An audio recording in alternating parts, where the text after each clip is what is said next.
know that Philippines, they have this sense of shyness.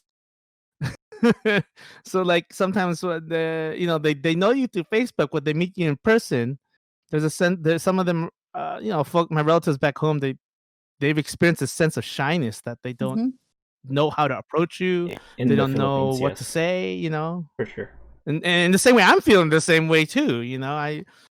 I've definitely experienced that back when with my one of my cousins when we had our dawak in 2004. Like he we were like sending email messages back and forth for almost like a couple years Mhm. because he found out about me through Friendster. I had that. Wow, He found wow, the Friendster. yeah, that old Wow, school friend. Yeah, that is he cool. found out about me through there. He sent a message to email. Then we just started talking and chatting. And he said, "I'll see you at the wedding," because I Oh. told him that we were having the dawak in Baguio. And so we get married. We're doing the whole rituals and all that stuff.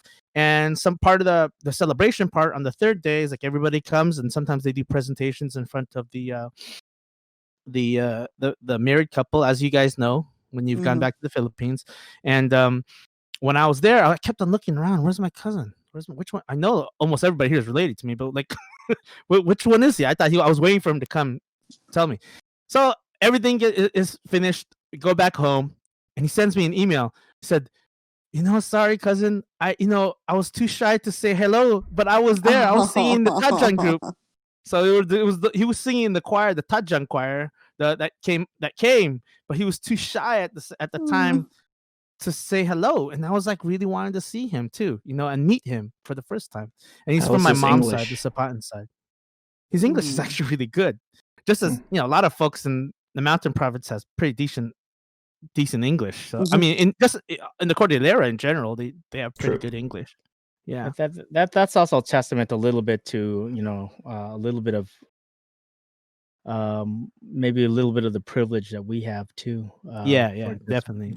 being from outside of the Philippines. Sometimes there's almost an awe about it, that people attribute to our folks out of there. It's almost as if, well, those guys made it, or maybe they were lucky enough to be to be outside. And I don't Mm. know if it's that lucky. I think that, our lives are something that we can create and make, but at the same time, that's definitely something that can be hard for folks to overcome. Um, Yeah, so yeah. And That's true. it's definitely, even though our people have moved forward in different ways, like I think it's almost ingrained. There's a sense of like I don't know, like you said, like sometimes there's most people want to admit it, but yeah, I see it. There's a sense of class sometimes, and sometimes they see that Mhm. people who've made it, who've been born abroad, are like, in their mind they've created this vision of them, of I don't know Mhm. what kind of class they are, but you know how it goes. And Mhm. when you go over there, yeah, there is they see you have maybe that sense of privilege, and they just don't know how to approach you because Oh, definitely. yeah, you know. Mhm. And I hate having to say it that way because I don't think I'm in I mean, any I think, class yeah. higher or lower or whatever. You Yeah. know what I mean? Right. I think they're always But just nervous because, like, yeah, um, um, I grew up actually riding my cousins back and forth in the Bontoc on my mom's side. My mhm, dad's side, they're all here. But my mom's side, my grandparents encouraged us to write letters back and forth. So we wrote letters all the time. And I visited there when I was 7. But, as kids, we were able to play like almost right away. But then when we were right, older, it was kind of right. like, a little different. But we eventually were able to like hang out again. But I would hear from my uncle's neighbors, like my uncle lives in like a regular house there in Bontoc, but like like I always say, like, I love going to the Philippines.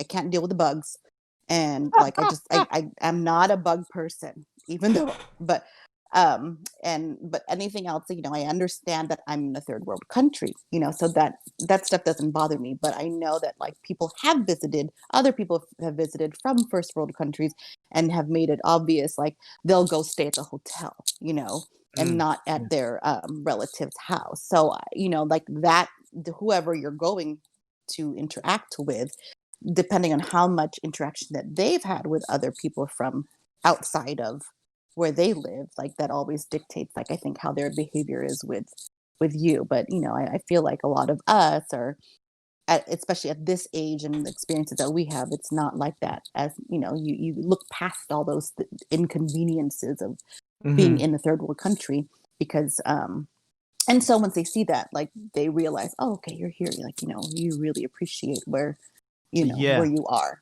kind of thing. But I Once think people that's understand that, then kind of the barriers melt down. yes, They realize, like, oh, you're actually just normal. yeah. Like, okay, they'll say, are you okay with this? Are you okay with this? Things like that. It's like, no, I'm Yeah, fine. Right, right, Just get that right. cockroach away from me, but I'm okay. You know?